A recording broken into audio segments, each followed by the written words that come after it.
さあこんにちは、パウチでございます。今日も改造していきますよ。今回のターゲットはじゃーん、ゲーマドライバーというか、じゃーん、ガシャットというか、なんていうのかな。ごち蔵の解析装置を作りたいと思います。また装置系です。前回の装置、オレオね、大好評やったんですよ。嬉しい。本当に嬉しい。ほんとね、幸せ。気持ちいい。まあ、すぐオレオ食べたのは言うまでもないわ。で、まあ、この辺を使って、ごち蔵の解析装置、まあ、いろんな腎臓ごち蔵の研究を進めるにあたってね、もうそらごち蔵の解析装置は絶対に必要でしょってことで作っていきたいと思います。チャンネル登録まだの方今すぐポチッとお願いします。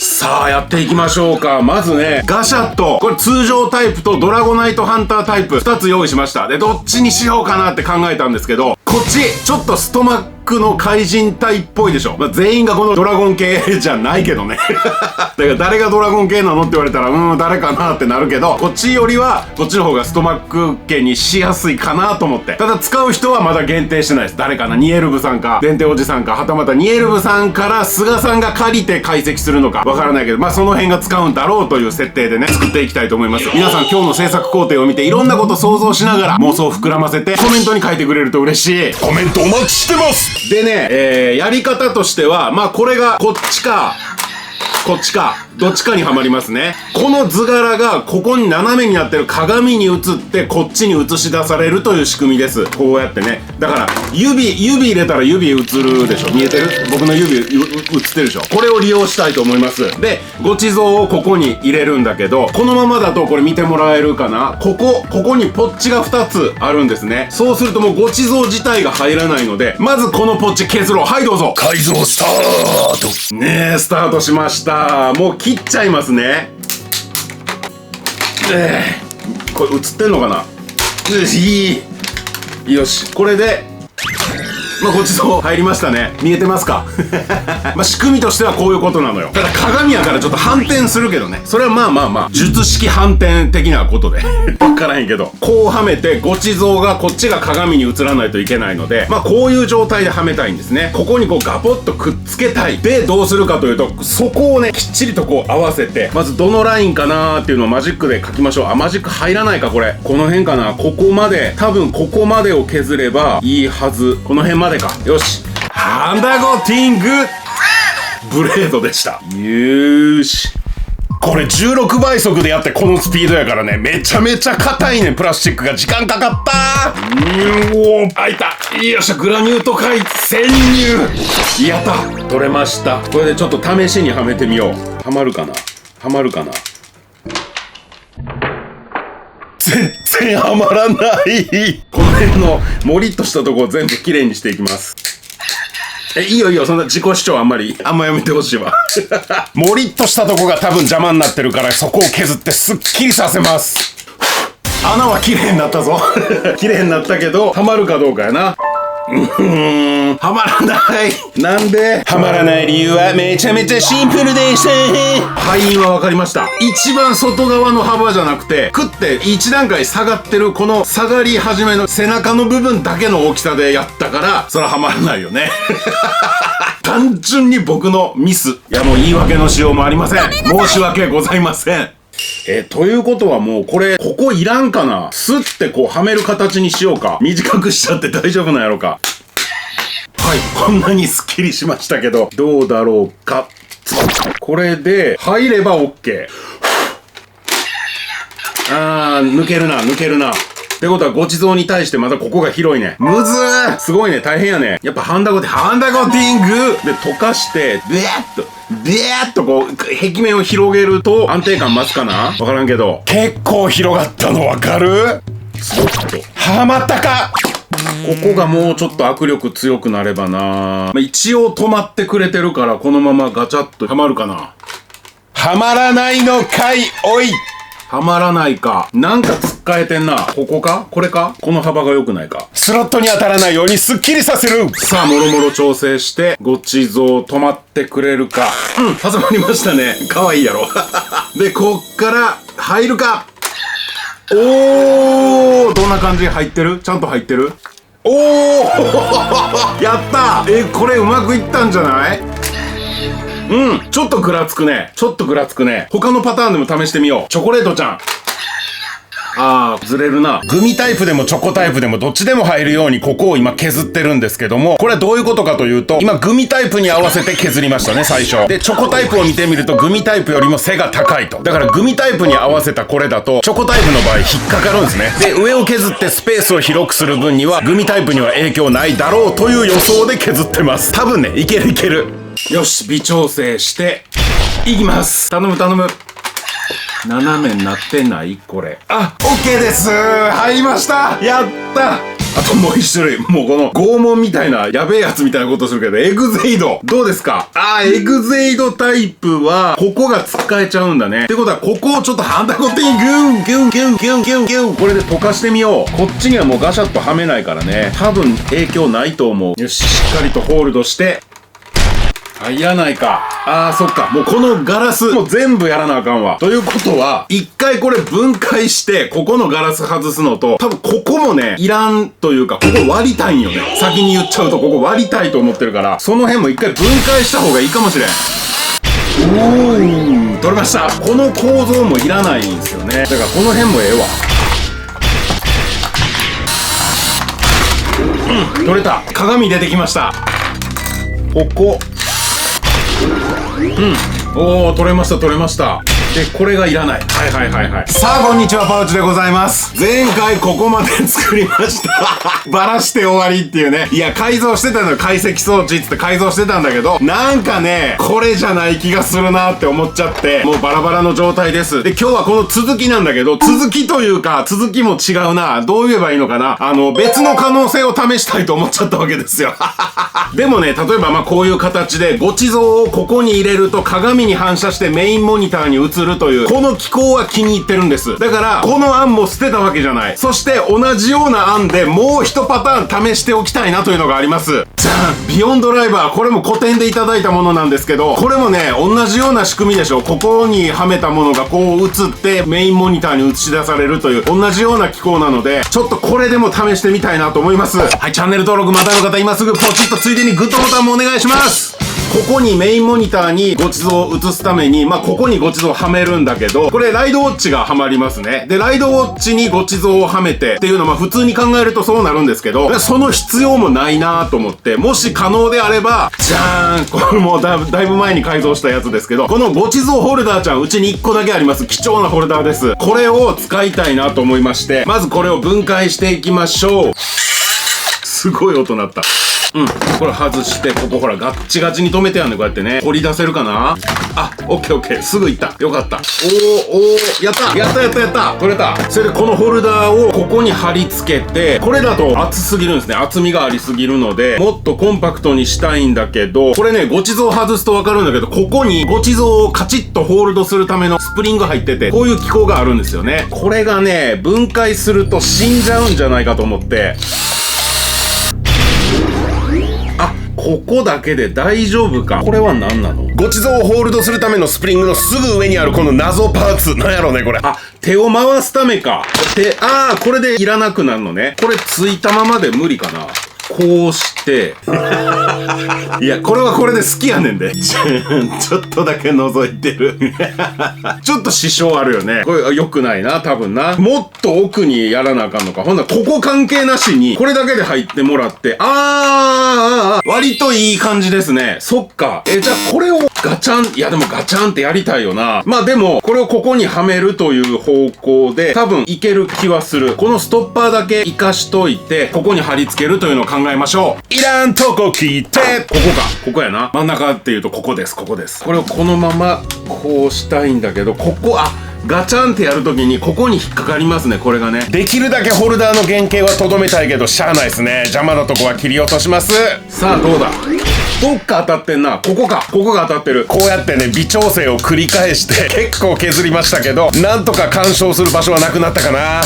いけるね。いや、素晴らしい。いや、なんかいろいろ邪魔になってんな。ちょっと待って、ここもあかんわ。これ削らなあかんわ。調整が終わったので、ホルダーをビス止め。はい、ぴったり真ん中が映ってるかな。ちょっと他のご地蔵でも試してみよう。ストッパーは生きてますね。大丈夫ですね。真ん中いってる？あー、OK ですね、OK ですね。ちょっとここに鏡に近すぎて、ってなって、すごいアップになってるけど。まあ、それもご地蔵っぽいね。可愛いね。OK ですね。ご地蔵がはまるようにはできました。これで、2位のご地蔵をここにはめて、解析タイムとか言うのかなわからんけど。解析タイムはあんまかっこよくないな。ここのガラス、ガラスじゃないというのは置いといて、ここガラス面ちょっと割ってみましょう。ハンダゴティングぬるーっとハンダゴテが進んでいくと思うんだけど、これ一応もう16倍速です。時間かかるわ。これをペンチで持ち上げると。あんまり激しくやると折れちゃうかもしれないので、割とゆっくりめに1枚ずつ順番に立ち上げていきます。はい。これでなんか暴発かなんかして割れちゃったんだろうなと。そしてさらにリアリティを高めるためにバーナータイム。うお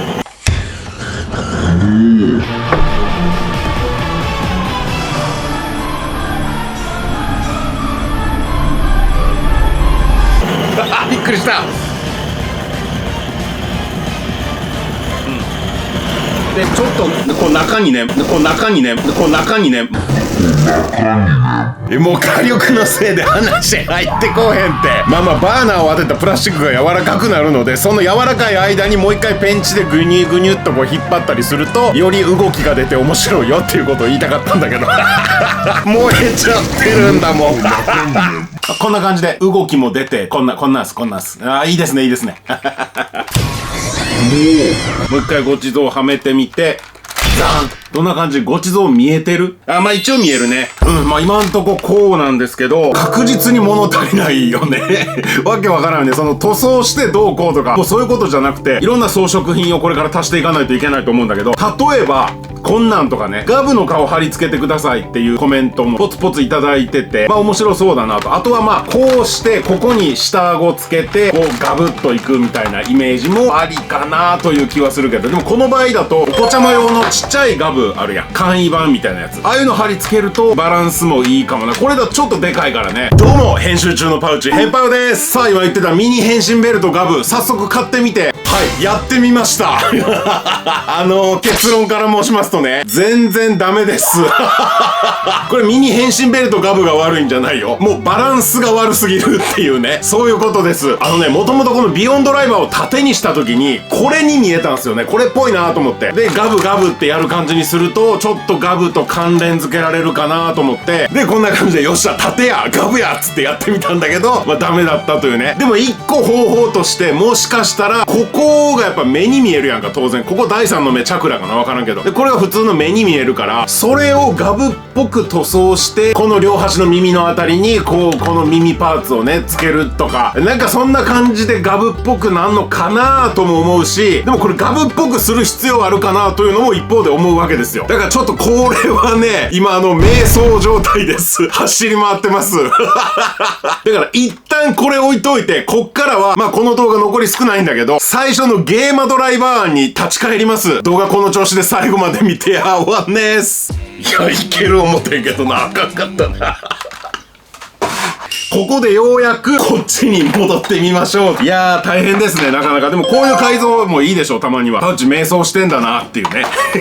この後例えば結末が、パウチ瞑想に散るとかでも、しゃあないわけですよ。それはね、ドキュメント改造でやってますから。それは失敗ではないですね。で、こっちなんだけど、まずここ割っちゃおうか。1回の改造で板を2枚割るっていうのはなかなかですよ。これもさっきとやり方は同じですけど、ちょっと割れ目の形を変えてみました。ちょっと変な感じで割ってみようと思って。さっきと同じく16倍速です。で、ここからペンチでゆっくり引き上げて、だいたい広がったかなーってところで、わー、いいんじゃない？結構かっこよくなった。でーん。で、この中に色々とこうやってね、セッティングしていくんだけど、前の動画の次回予告で、ちょっと気持ち悪い顔を作ってたでしょ、サイバーの。あれちょっと加工したやつなんだけど、こうやってまたいつも通り写真用紙に印刷しました。これ後でどうせ微調整するので、本当に適当に切りますね。5センチにしてあります。ここが背景になって、ほら、こんな感じ。これを取ると、後ろ、黄緑が見えちゃう。で、これをつけると、ここが背景になると。こういう仕組みなので、ここに、この気持ち悪い、ちょっとご地蔵的なやつ、一旦貼ってみて、おー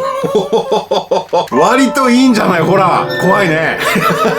いやー気持ち悪い。これ本当はね、うわーってなんか喋っててほしいの、低い声で。昔のグラディウス3のラスボスみたいなね。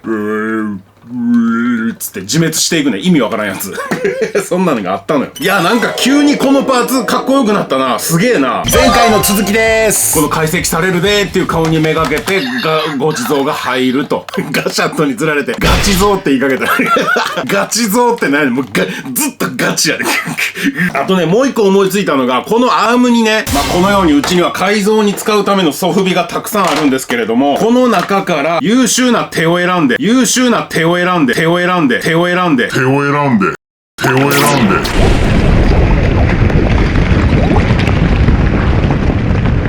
いやー、手を選んでっていうのがどうしても破滅の呪文に聞こえちゃって、もうね、出来心です。やろうと思ったらやらなあかんから、そういうルールあるから。ごめん、続き楽しんで。ちょっと開いてる、こんな形の手、あんのかな？誰か怪獣がこんな手してないか。まず、レッドキングさん。こういう手ですね。レッドキングさん。こういうウルトラマンとかライダーは基本的にグーにしてるので、この辺は除外ですね。で、こうワームさんたちも素敵な手をされてるんだけど、ワームさん僕好きで、できるだけ置いときたいんですよね。改造に使いたくないっていう。僕パウチにもそういう気持ちは少し残っていますということをここでアピールしておきますよ。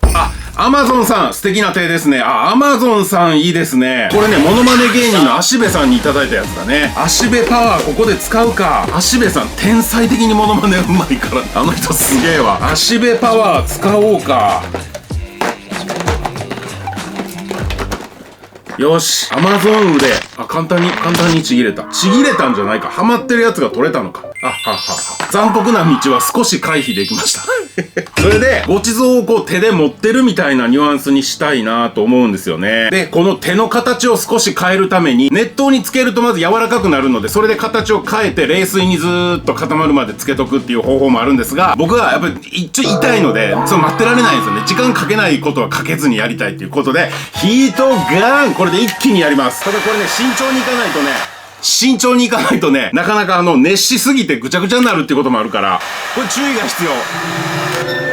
必要。2分ぐらいかな、だいたい。温めます。柔らかくなってる。さあ、メインカメラの電池落ちたけど、このまま行きましょう。右がそのまま、左がヒートガンの後。どうですか、左の手、キュッとまとまってんのわかる？こういう感じでね、ソフビは形変えられるんですよ。アマゾンの手首あたりをニッパーで切って薄くしていきます。できるだけ薄く平らに仕上げたら、実際にアームとドッキングですね。グルーガンと接着剤両方使いました。ほら、さっきより断然気持ち悪いでしょ。これやりたかった。で、実際ご地蔵を持たせて、手の角度調整ですね。抱えてるように見せたいんですよね。これもちょい黒ですね、ジャンルで言うと。で、この手をつけた長さでもちゃんとドライバーに入るんですよね。で、これ見えるかな？ほら、手が上下すんね。これ気持ち悪くない？悪魔のアイテム作ってる感じ。はい、この気持ち悪いアーム製作工程まで見ていただいたところで、今度は本体いじっていこう。ガラッとイメージ変わっていきますから、楽しんでいただきたい。もうこっからね、思いつくままにくっつけていきたいと思います。で、主にこちらの、こないだの個展でもらったアイテムの中から、いろいろ選んでいきたいと思います。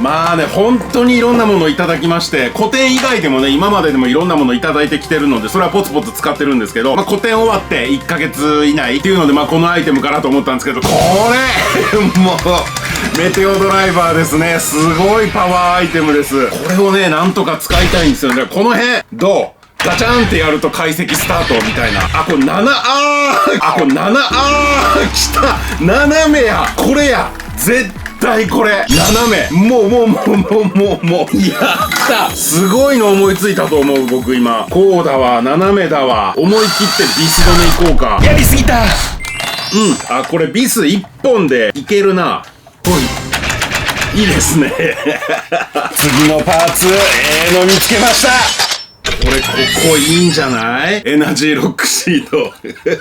やばい、むちゃくちゃ楽しい。接地面にグルーガン！押すん。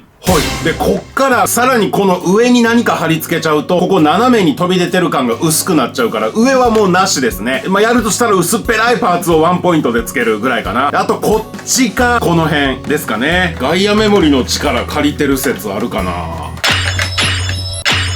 こっちに伸びてるのも熱いな。こう斜めに来てこっちに伸びてるので、こういう形のイメージ。これありかもな。おっとスイッチ。これちょっといいんじゃない？ランチャーも試す。ここいいかもしれないので、合わせられるように、ここ少し削ってみようか。ハンドゴトゥイングー！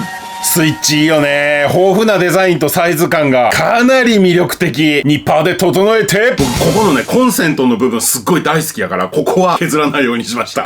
あ、いいバランスなんじゃない？たっぷりグルーガンつけて、いけい！一応ビス1本打っとこうか。これでガシャットが入ると、こんな形のイメージ。なんか色々触れる機械感出ていいでしょ。いや、素晴らしい素晴らしい。あと、ここいらんな。いいバランスになったんちゃうかな。色どうしよう。黒基調か、黄色か、ニエルグさんだったら、茶色とかブロンズとかのイメージなよね。洋服の影響かな。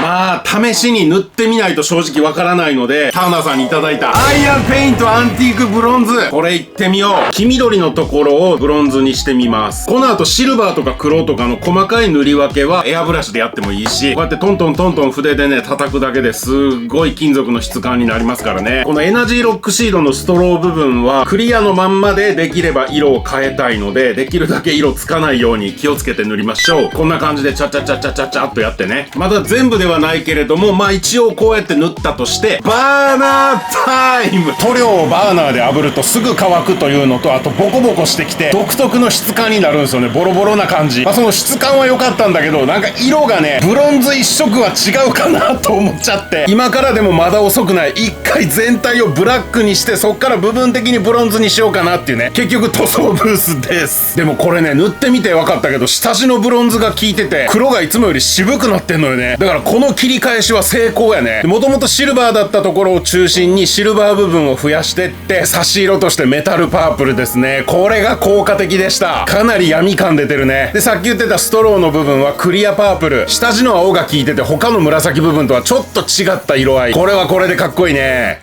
はい、色塗ってこんな感じです。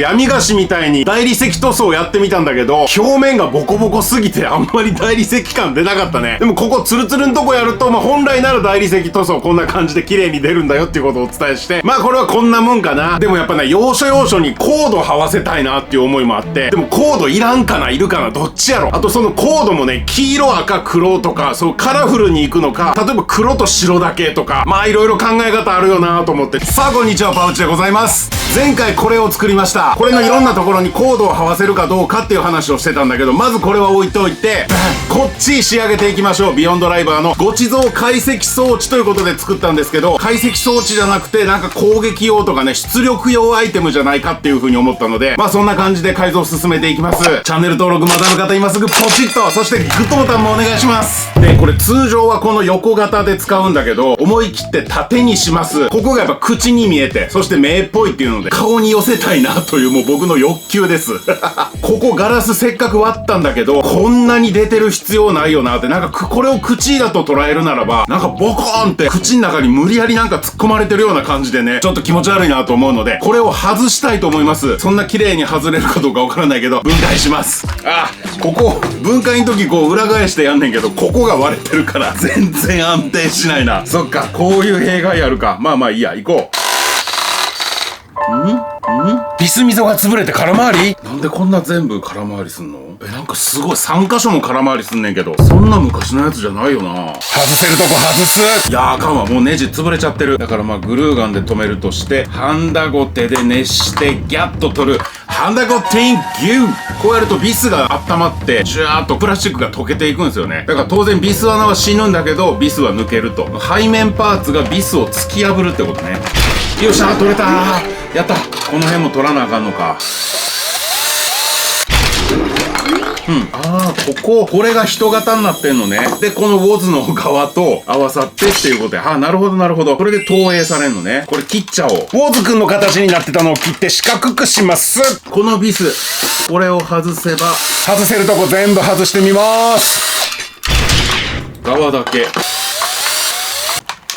取れた取れた。これ鏡こうなってんのね。今外すとこうなってました。で、この鏡を、こう斜めになってるんだけど、こうやって。これを活かしとくためには、このパーツいるのかも。鏡を支える役割があったんやね。そうか、最低限いるのか。これつまりね、鏡を支えなあかんから、鏡が前に出てる分、黒いぼっこりも前に出てしまうってことなんよね。だから、鏡を短くすれば、そんなにぼっこり出さなくていいんじゃねってことで、鏡思い切って切ってみます。定規当てて、カッターそんな力入れずに何回も何回も同じとこに当てて引いていくんです。そうすると、だんだん線が深くなっていって、綺麗にパキッと、見事に鏡切れました。これ本当の鏡じゃなくて、プラスチックの簡易的な鏡やからね。本当の鏡でやるなよ、みんな。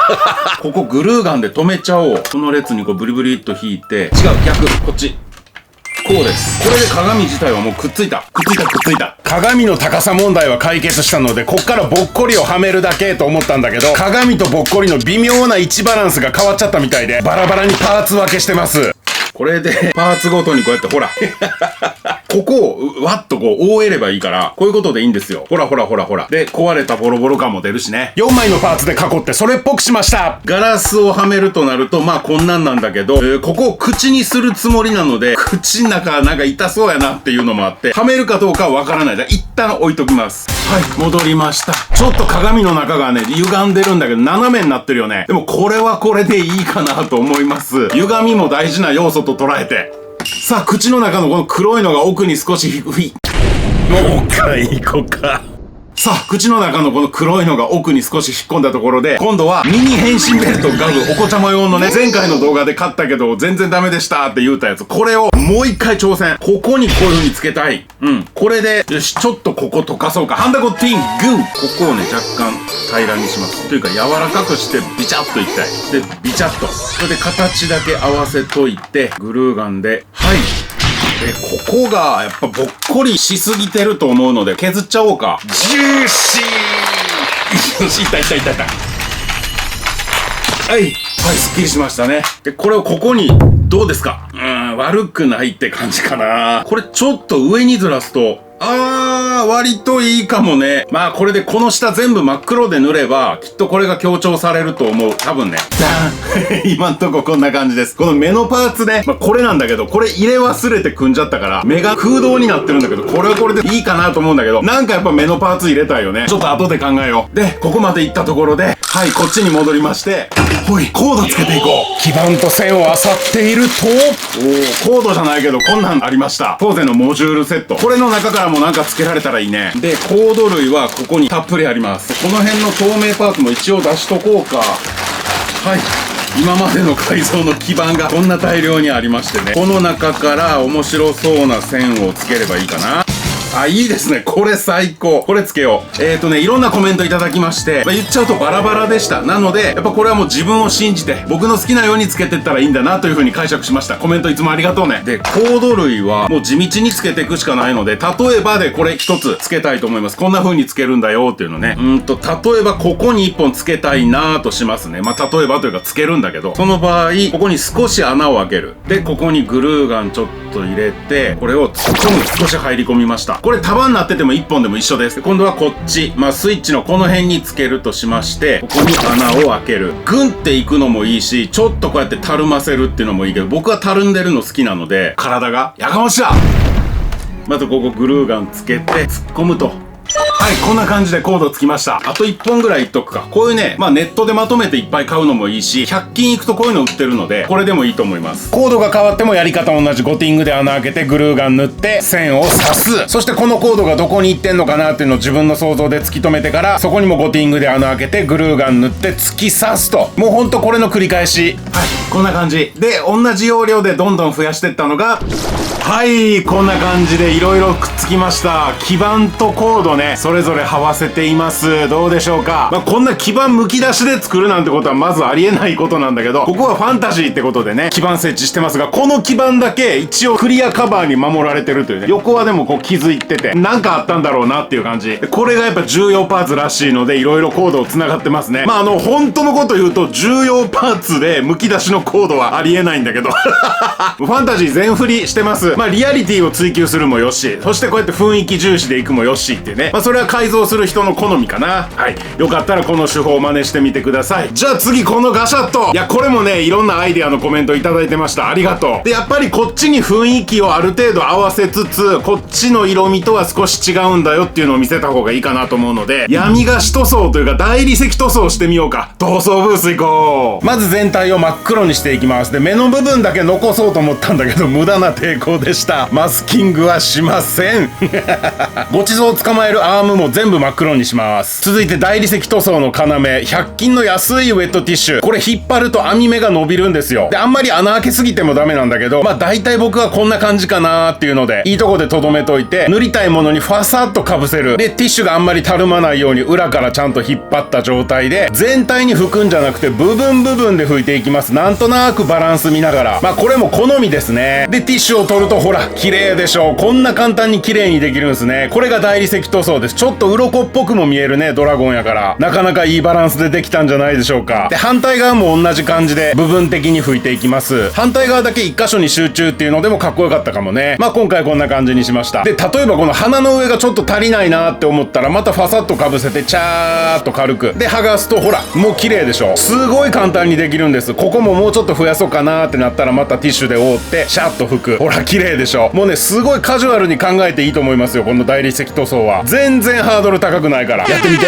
さあこんにちは、パウチでございます。ついに来たぞ。今回これいくぞ。これはね前回出したこれの別バージョンとしてご地蔵の解析装置ってことでね、アイテムをはめて鏡に映った姿が真ん中のメインモニターに映るっていう共通点からやってみたんですけど、ちょっと迷走気味です。これは解析装置じゃなくてなんか攻撃に使うとかご地蔵を生み出すとかそういう機械なんじゃないのっていうコメントいただいて、あなるほどなって思ってそっち方面でいろいろ考えてました。で前回のサムネこれ見ていただくとふっとこれがねカエルに見えたんですよね。うわカエルか、なるほどなと思って。でカエルの中でも非常に毒性の強いヤドクガエルという種族がいます。そのヤドクガエルにしていったら結構面白い展開を見せられるんじゃないかなと思って、毒素を奪うのか毒素を付与するのかわからないんだけど、なんかその辺でね攻めていけたらなと思いますよ。はい、チャンネル登録まだの方今すぐポチッとグッドボタンも忘れずにねお願いします。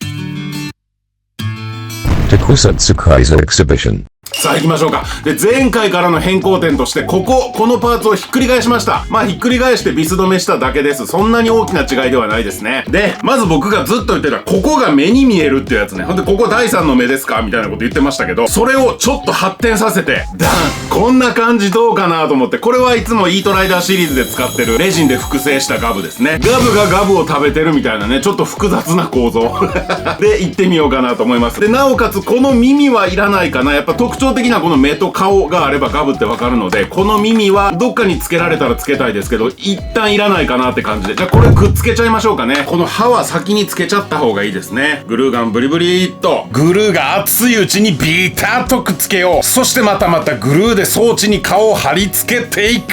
位置を合わせてズバン。これでいいかなかわいい。なんか口の中で育てる両生類いなかったっけ。ちょっと斜めになってるけどこれもまあ生き物っぽくていいでしょ。でそっかここで問題発生か。そうや忘れてた。先にねここ切らなあかんかってん。ここもういらんねんこれ。だから切っていきます。ハンダゴティングこれぞ行き当たりばったりドキュメント改造なのよ。よしよっしゃいけ。こうやって何回も行ったり来たりしてると折れる。これを破断と言います。破断覚えておいて。取れたー。で耳も切っちゃいましょう。よしザーン。はい、かわいいですね。いい感じですね。で足にはね激クローですか。もうこれ大好きなアイテム。めっちゃかっこいいよね。でこの音もいいんですよ。あとさっき見つけてしまってんけど、ここがガンダムっていうねわかる？ちょうど色味もねガンダムなんですよ。いやすごいよね。それはいいんですけど、でこれのここのパーツ足としてくっつけたいと思います。でこれを、ばらしたものがじゃあ料理番組みたいでしょ一晩寝かせたものがこちらみたいなね。これなんかの改造で使おうと思って使わんかったやつかな。まあそうなんですけど、これをここにこうするわけですよ。かわいい。もう足でしょ。これすごいアイデアでしょ。これはね素晴らしい。パーツがいいからね。とにかくパーツがいい。これは素晴らしいです。グルーガンとビスでしっかり固定2箇所止めときました。よっしゃー。ほい、足くっついた。で、ここに、こういうね、こういう足をつけるんですけど、その足の元となるのは、ダンガブティラちゃんです。カエルに恐竜の要素をくっつけてね、どんどん強くしますよ。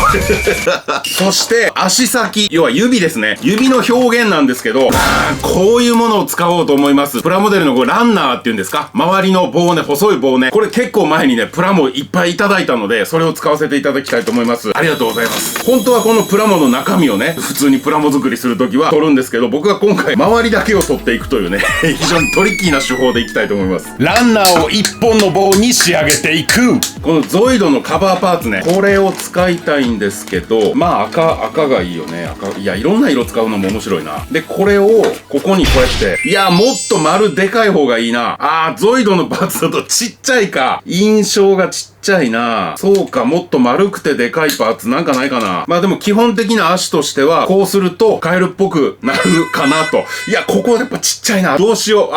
ほんとどうしよう。っていうところでね、カエルの足先の丸に変わるようなパーツを探し出しました。もう困った時のフルボトル。これでいこう。ここのネジ2つ外して、これでいけるはず。よっしゃー！取れた！このキャップ部分を使います。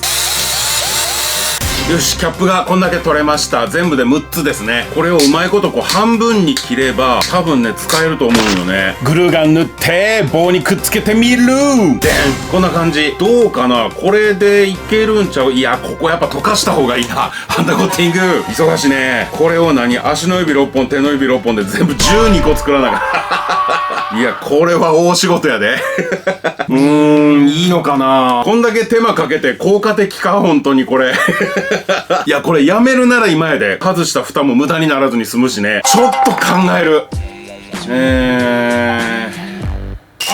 こないだセリアでね、こういうおはじきを買ったんですよ。花のおはじき。この赤がすごく血の塊っぽいなと思って、なんか使えんじゃないかなって。で、これはこれでまた綺麗だし、なんか使いどころあるんじゃないかなと思って、とりあえず買ったんですよ。いっぱい入ったやつ。これがね、もしかしたら使いどころがここかもしれない。ちょっと一回これ外して、例えばこれ2つで挟むんですよ。こうやって。ほら。わかる？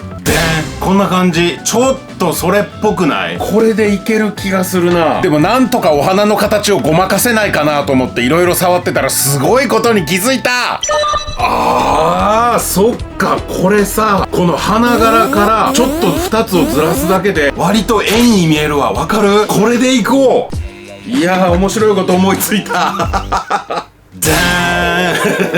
まあ一応できました。まだピンとこないよね。で、これを激クロウの根元に貼り付けて、こんな感じ。いや、これね、足っぽくなってると思うよ、多分。見えるかな？ここ2箇所と、ここ1点、3点止めしてます。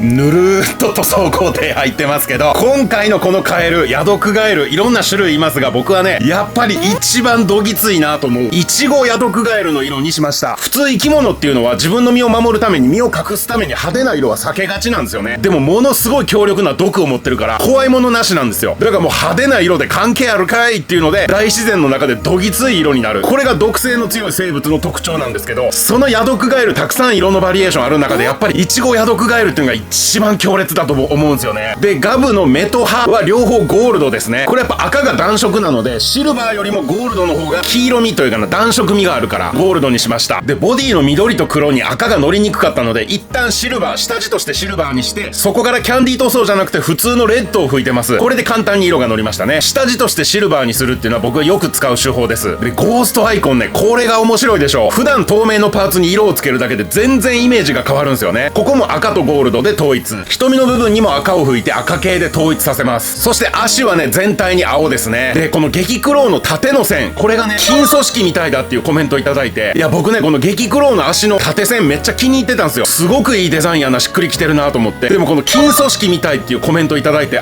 そういうことかと思って、なんかめっちゃうまいこと言語化してくれたなっていうね。ありがとうね。まさにそうなの、金組織なんですよ。だからそれをヒントにちょっと色分けしました。これ白のままで残してもよかったのかもしれないんだけど、やっぱイチゴヤドクガエルのあの毒々しい感じを前面に出したいから、基本は青に見えるけどなんか色分けされてんなっていう風にまとめてみました。いや、今回の塗装はね、めっちゃ時間かかった。疲れた。ほんでみんな気づいたかな？前足忘れてんねん。信じられへんよね。だからちょっと前足と目といつもの作業机に移動してつけていこう。やってモテるわ。はい、じゃあ行きましょうか。まず目からね、もう少し加工します。今のところ目がこんな感じで、中にハイライトとして銀色の点々をつけました。このね、目がちょっと奥まりすぎてるなというので、少し手前側に来ないかなって思ってね、ちょっとやってみたいこと。UV レジン。これでね、ぷっくりさせれば少し手前に来るんじゃないかなっていうので、やってみよう。よいしょ。はい、見えるかな？ちょっとぷっくりしたの。これどうやろう？光の角度で。どうかな？伝わってるかな？ガブの顔との接地面にグルーガン。くっつけろ！まず目がつきました。やっぱ目がつくともうカエルですね。バコーンとカエルに近づくね。そして手なんですけど、この人の手をいただきました。青く塗装してあります。もともと青いんだけどね、やっぱ塗装すると綺麗ですね。で、これにゾイドの、これもいただき物のパーツなんですけど、こういうのがちょうど都合よく見つかりましてね、3本指の。これでいこうと思います。はい、こんな風にゾイドのキャップ、紫色がたくさんあります。で、指先はそのカエルの状況なのかな？わからんけど、割と黒っぽい写真がたくさんネットに出てくるので、黒とか紫とかの方が雰囲気出るのかなと思いました。で、手をつけるとなると、こんな感じかなと思うんですよね。グルーガンで固めて、綺麗な形にまとまりました。ゾイドのキャップにグルーガンを突っ込んで、指にキャップをはめる。これを全指にやると、カエルの前足！後ろのかかとみたいなとこは切り落としてカエルっぽくなりましたね。よし、じゃあこれをね、こうじゃなくてこの状態で前に来るようにこうやってくっつけます。ちょっとくっつけられるとこ探ろう。かなりスピーディーにいってるけども、グルーガンとビスで止めるっていう同じ工程なので、こんなスピードでいきます。はい、やっと前足つきました。これでカエルになりましたね。やった、完成！嬉しい。時間かかった。この足の調整が大変やったわ。全部カットしてると思うけど。で、これで、ここ開いて、ご地蔵ちゃんをはめる。そしてこうガコンとやると、ここに映るっていう感じなんだけど、これが敵側のアイテムなら、具体的に言うとニエルブさんとかスガさんとかあの辺が使うとしたら、しょうまくんのご地蔵を奪ってきて、このイチゴヤドクガエルの毒をご地蔵に注入する。で、闇のご地蔵にしてしまう。で、逆だったら、ビターガブのご地蔵を奪って毒素を除去っていう感じだと思うんだけど、どっちですかね？ちょっと皆さんの意見聞かせてほしい。だからこの動画ではあえて、そこは決めずに終わりたいと思います。ちなみにこのヤドクガエルという種族は、オタマジャクシの時からね、毒性のあるものを食べさせずに育てると、毒ガエルにならないらしいね。面白いよね。自然の中でフラットに生まれてきたヤドクガエルが、食べたものの中から毒素を吸収して、強烈な毒を体に宿すっていうことらしいのよ。めっちゃ面白いでしょ？いや、全6話になりましたけどね、ちょうどこの目の数と同じ6というね、意味深でしょ？